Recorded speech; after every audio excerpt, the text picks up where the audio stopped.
Law and order situations create చేయడం, YSR Congress party తాలూకా ఆలోచనలు, వాళ్ళ కార్యక్రమాలు ఏ రకంగా ఉన్నాయనేది ఈరోజు కొత్త కాదు రాష్ట్రానికి.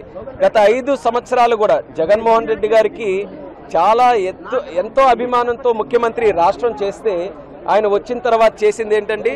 విధ్వంస పరిపాలన. రాష్ట్రాన్ని కుక్కల చింపిన విస్తరిలా చేయడం, ఫైనాన్షియల్ క్రైసిస్లోకి నెట్టేయడం, ఎవరు ఉన్నా భయపెట్టడం, బూతులతో అసెంబ్లీని కూడా భ్రష్టు పట్టించడం, ప్రజాస్వామ్యాన్ని కూనీ చేయడం, ఇవన్నీ ఎన్ని ఉదాహరణలు 5 సంవత్సరాల్లో చూసాం. మొట్టమొదటి రోజే ప్రజావేదిక కూల్చేసి ఆ పరిపాలన మొదలుపెట్టారు. దళితుల్ని హత్యలు చేశారు, డోర్ డెలివరీలు చేశారు.